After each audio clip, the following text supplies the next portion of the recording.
Artıq məlumdur ki, enerji keçidi qlobal məkanda və bizim regionda, hətta bizim konkret olaraq ölkəmizdə bir artıq real zərurətdir. Biz bu uzun marafona daxil olmuşuq və burada söhbət konkret praktiki addımlardan getməlidir. Belə olan halda təbii ki, bizim ölkəmiz bu böyük prosesin bir tərkib hissəsi kimi nə dərəcədə buna hazırdır? Ya biz hardayıq? Bunu məncə indidən müzakirə edib bəzi hədəfləri müəyyənləşdirsək daha düzgün olar və faydalı olar.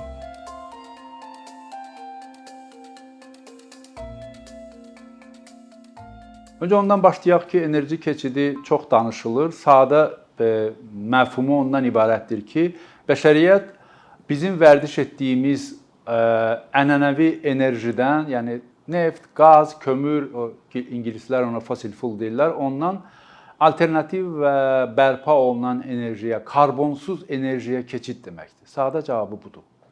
Və bu təbii ki, yeni paradigmadır və bu paradigmanı hesab edirəm ki, çox ciddi surətdə bütün bəşəriyyət müzakirə etdiyi kimi, Azərbaycan da artıq nəinki müzakirə etməlidir, konkret bu halda bir ciddi bununla bağlı addımlar atmalıdır.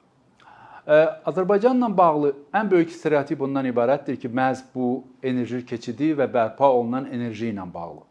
Ki bizim neft, qaz kimi təbiətin bəxş etdiyi böyük potensiala malik bərpa olunan enerjimiz var. Bizim günəşli günlərimiz, bizim Bakı-Abşeron yarımadasındakı küləkli günlərimiz o qədər kifayət eləyəcək ki, bununla bağlı heç bir problem olmamalıdır.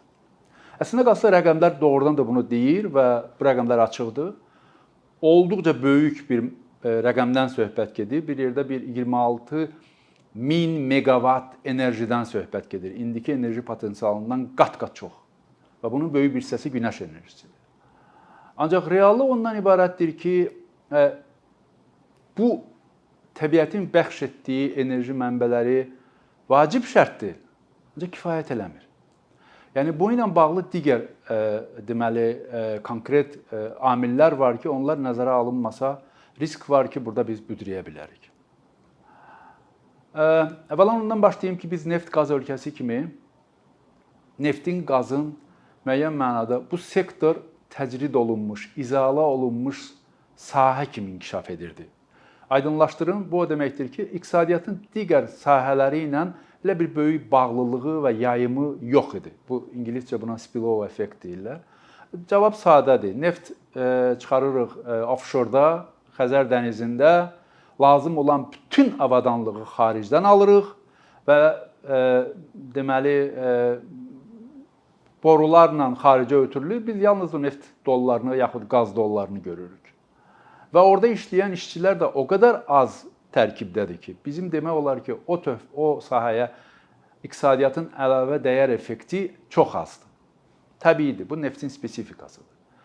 Artıq bərpa olunan enerji ilə bağlı biz bunu deyə bilməyəcəyik. Çünki orada söhbət bütövlükdə bir rəqabət şəraitindən gedir. Oyun qaydaları hamı üçün eynidir. Texnologiya daim, hətta hər saniyə belə yenilənir. Biz müəyyən mənada dünya iqtisadiyyatının bir tərkib hissəsi olaraq bunu real olaraq rəqabət şəraitində reallaşdırmalıyıq. Burada artıq neftin, qazın renta gücü yoxdur. Digər ölkələrdən, iqtisadiyyatlardan fərqli olaraq Azərbaycanın bir əlahiddə bir digər özəlliyi ondan ibarətdir ki, və bu da bərpa olunan enerji ilə bağlı, enerji keçidi ilə bağlı xüsusi önəm daşıyan məqamdır ki, Azərbaycan bu sahədə önəm daşıyan liberal iqtisadi modelə malik deyil, təəssüf ki. Reallıq budur. Biz taleyimizlə barışmışıq ki, biz liberal iqtisadiyyat hələ ki qura bilməmişik. Əvəzində bizim dövlət kapitalizm modelimiz var. Bu ayrı bir mövzudur, ancaq bizim mövzu üçün o deməkdir ki, biz əksər digər ölkələrdə olduğu kimi özəl sektorun, potensial istehsalçının hökumətə təzyiq edərək bu prosesi qabağa aparmaq təcrübəsi bizdə ya olmayacaq, ya çox zəif olacaq dediyim səbəbdən. Burada yenə həmən o səbəbdən driver rolunu elə hökumət özü oynamalıdır. Və bu prinsipcə bu kontekstdə bu da mümkündür. Biz indi reallıqdan danışaq. Sadəcə olaraq dövlət bu halda özünün tənzimləyici rolunu digər rollarında və xüsusilə bütün hər şeyi monopoliya almaq istəyindən fərqləndirməlidir, ayırmalıdır və burada kontekstdə öz funksiyasını, rolunu düzgün tapmalıdır. Yəni bu halda da mümkündür uğur. Mütləq deyil. Dünya ölkələrinin bütün hamısı liberal iqtisadiyyata malik deyil. Sadəcə olaraq burada qanunlar işlək olmalıdır. Biznes mühit predictable deyirlər, gözlənilən olmalıdır və davamlı olaraq biznesə siqnal verilməlidir ki, burada siz sığortalanırsınız və etibarlı məkanda iş görürsünüz. Çünki heç bir biznes bu sahədə 1-2 ilə gəlmir, söhbət uzun müddətdən gedir. Bu kontekstdə mümkündür. Azərbaycanın fərqliliyi də bu halda biznes mühiti ilə bağlı məhz bu işartıda, bu amildədir. Əslində qalsa yaxşı xəbər odur ki, böyük potensial imkanlarla yanaşı yaxşı bir tarixi mərhələdəyik. Qarabağın deməli işğaldan azad edilmiş torpaqların, ətraf rayonların bərpası ilə bağlı çox böyük potensial ehtiyac olacaq enerjiyə. Bilirsiniz, istənilən inkişaf ilk növbədə tələbatı artırır enerjiyə. Və bu ilə bərabər həm də o zonanın məhz bərpa olunan enerji potensialı yüksəkdir. Düzdür, söhbət daha çox hidroenerjidən gedir, bioenerjidən gedir. Bütövlükdə orada elə dediyimiz digər enerji növlərində istifadə etmək olar. O yaxşı xəbərdir. Və mən təəssüf ki, burada artıq o yaxşı xəbərləri bir qədər saxlamalıyam, çünki daha çox risklər görürəm bu əsnada. Ondan başlayayım ki, enerji keçidinin ən böyük uğuru idarə etmədən gedir. Neft qaz sahəsində olmayan qədər idarə etmənin rolu və funksiyası olduqca böyükdür. Söhbət bütövlükdə dövlətin tənzimləməsindən, institusional bazanın yaradılmasından, qanunverici bazanın olmasından və potensial investor da böyük çox hallarda xarici investor olacaq. Ona müəyyən mənada etibarlı bir ekosistem təklif etməkdən gedir. Və burada artıq biz bu sistemi qurmalıyıq, əgər qurmamışıqsa və yaxud zəifliyimiz varsa onun üstündə işləməliyik. Əks halda dediyimiz bu potensial olaraq qalacaq. Dövləti bugün biz daha çox bu sahənin driveri, bunun bir aparıcı qüvvəsi kimi görürük. Əslində bəlkə də ilk mərhələdə belə də olmalıdır. Dövlət nəinki bunun aparıcı qüvvəsi, həm də real olaraq büdcəsindən bunun üçün külli miqdarda pul ayırıb imtiyazları təklif edən bir qurumdur. Ancaq biz burada da müəyyən mənada yanlışlığa yol veririk. Dövlət daha çox tənzimləyici rol oynamalıdır. Biz dövləti yenə stereotip olaraq istehsalçı kimi görürük. Belə bir deyim var ki, ən pis sahibkar dövlətdir. Sahibkar özəl olmalıdır. Və biz özəl sektor üçün bu şəraiti qurmaq üçün dövlət ilk növbədə özünün dəqiq funksiyasını, rolunu müəyyənləşdirməlidir. Nəyi tənzimləyir və hara qədər tənzimləyir? Bu tənzimləmə ilə bağlı kifayət qədər problemlər var. Onu deyim ki, bugün bizim əlimizdə olan odur ki, məşhur iqlim dəyişikliyi ilə bağlı Paris sazişini 2016-da bizim parlament ratifikasiya edib, 2030-a qədər hədəf var ki, atmosferdə tullantılar deyəsən 35% üzr istəyirəm, aşağı düşəcək və bu da hədəf. Ancaq konkret baxanda bu hədəf kifayət eləmir, çox uzun müddətli bir hədəfdir. Bunun çərçivəsində, bunun strukturunda hədəflər ilbəil nə olacaq və bunu nə cür idarə edəcəyik? Onunla bağlı elə bir böyük iş yoxdur, ən azından mən bilmirəm. Qanunvericilik baza, yaxşı xəbər odur ki, bu yaxınlarda bir elektrik enerjisi istehsalında bərpa olunan enerjinin istifadəsi haqqında qanun qəbulu çox vacib qanundur. Yenə kifayət eləmir. Yəni bu proses kifayət qədər aktiv getməlidir və çox şaxəli, sistemli getməlidir.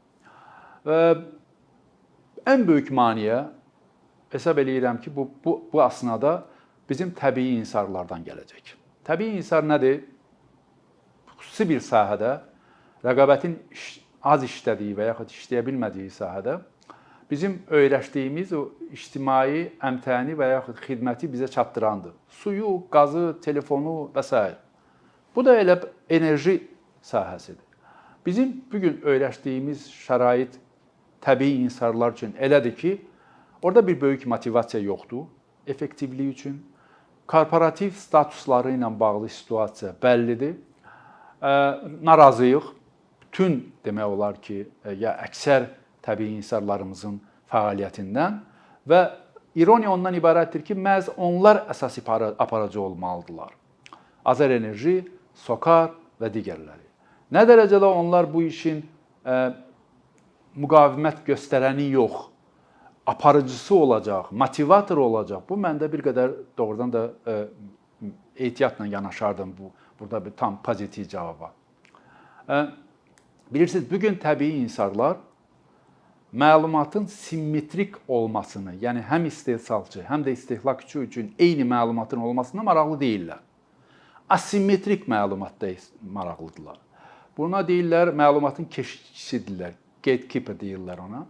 Yəni çalışır məlumatın keşiyində dursun ki, tam şəffaf, hesabatlı məlumat olmasın. Əks halda o əyintilər, problemlər, korrupsiya ilə bağlı problemlər üzə çıxa bilir. Və ona görə biz bilmirik, bugün tutalım ki, enerji sahəsində, elektrik enerjisi sahəsində mövcud situasiyada itkilərimiz nədir və onun korrupsiyon hissəsi nə qədərdir və texniki hissəsi nə qədərdir? O cümlədən su ilə, o cümlədən qazla, o cümlədən digərləri ilə. Deməli, burada böyük maneə təbii inhisarlardır. Bu proses ki, başlayıb bizim bu böyük investisiya holdingimizin yaranmasından yaxşı pozitiv haldır, kifayət eləmir. Temp zəifdir. Proses qabaqlayır bu tempi. Bunu mən müqavimət, maneə kimi görürəm təbii inhisarları və hətta bunlar bir yerdə dövlətə bağlı bütün bu proseslər də əsas mənim aləmimdə maneə deyil.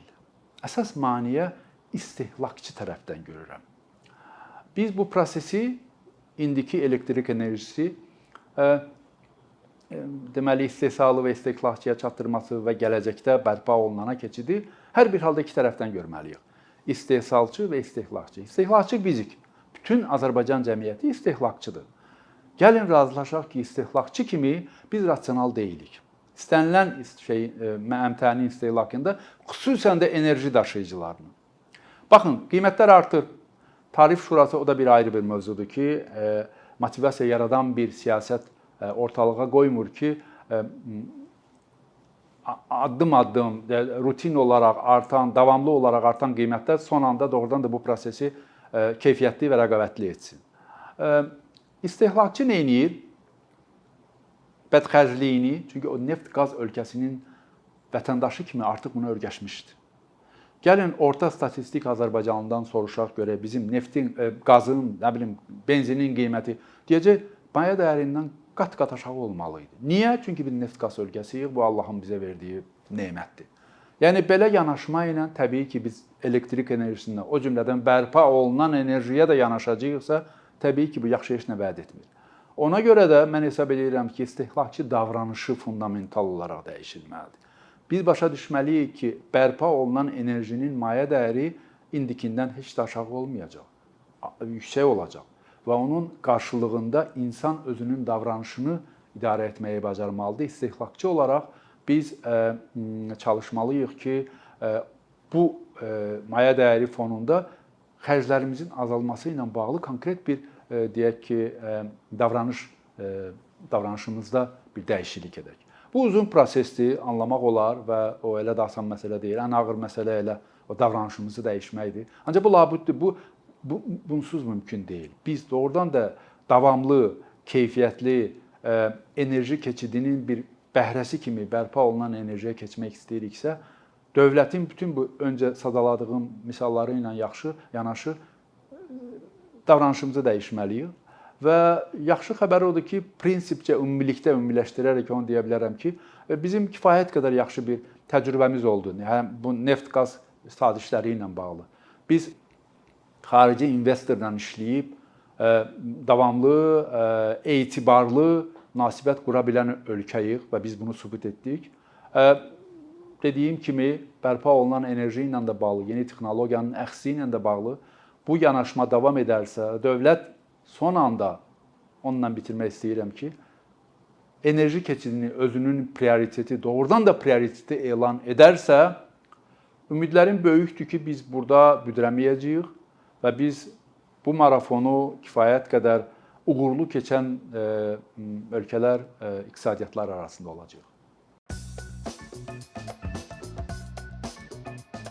Bir neçə ildir ki, əkinçi olaraq Azərbaycanlı izləyicilərin hər zaman faydalana biləcəyi, keyfiyyətli və ən əsas ödənişsiz kontent hazırlamağa çalışırıq. İndiyədək təqdim etdiyimiz onlarla animasiya və yüzlərlə çəkilişlər tələbələrin, mütəxəssislərin, müəllimlərin və ümumiyyətlə yeni mövzulardan xəbərdar olmaq istəyən çox sayda insanın marağına səbəb olub. Bu illər ərzində hazırladığımız videolar təhsil, texnologiya, ictimai fəallıq, iqtisadiyyat, gender bərabərliyi, ətraf mühit, ifadə azadlığı, hüquq, demokratik inkişaf, mədəniyyət və digər mövzuları əhatə edib. Məqsədimiz çoxlu baxış gətirən deyil, çoxlu fayda gətirən videolar hazırlamaqdır. Amma bu, düşündüyümüz qədər asan deyilmiş. Gördüyümüz iş kifayət qədər resurs, əmək və təbii ki, davamlılıq tələb edir. Bu səbəbdən Patreon platformasından istifadəyə başladıq. Əkinçinin Patreon hesabının populyarlaşmasına çox böyük ümidlərimiz və gözləntilərimiz var. Bəziləriniz Patreon haqda ilk dəfə eşidirsiniz. Əslində, çox sadə izahı olan bir platformadır. Təsəvvür edin ki, siz rəssam və ya musiqiçisiniz. Sosial şəbəkələrdə sizi izləyən, işinizi bəyənən çox sayda insan var. Patreon platforması sizə imkan verir ki, izləyicilərinizin könüllü aylıq ödənişləri sayəsində işinizi davam etdirəsiniz. Sərgi, konsert zallarından asılı qalmayasınız. Amma bu, təkcə rəssam və musiqiçilərə aid deyil. Məsələn, əkinçiyə bənzər fəaliyyətlə məşğul olan bəzi layihələrin 10 minlərlə patronu var. Biz də düşündük ki, nə üçün əkinçinin Patreon hesabı olmasın? Sizin dəstəyiniz sayəsində biz daha çox və daha keyfiyyətli kontent yaratmağa davam edə biləcəyik. Amma bu dəstək yalnız maddi dəstək deyil. Dəstəkçilərimizin sayının artması gördüyümüz işlərin faydalı olduğuna dair əminlik verir. Patreon platformasından istifadə çox sadədir. Hesabınızı açırsınız, sizə uyğun dəstək növünü seçirsiniz və Patreon özü hər ayın ilk günü kartınızdan seçdiyiniz dəstək növünə uyğun ödəniş tutur. Bu qədər. Sonda onu demək istəyirik ki, dəstəkçilərin sırasına qoşulmaq istəyən, amma məhdud imkana görə bunu edə bilməyənlər narahat olmasın. Daha öncə dediyimiz kimi, bizim əsas məqsədimiz daha çox insanın hər zaman faydalana biləcəyi keyfiyyətli və ödənişsiz kontentin yaradılmasıdır. Bunun üçün mütləq patronumuz olmalısınız deyə məcburiyyət yoxdur. Amma imkanınız patron olmağa çatırsa və bizim işimizi bəyənirsinizsə, patronlarımızın sırasına qoşulmağınız bizim üçün çox önəmlidir.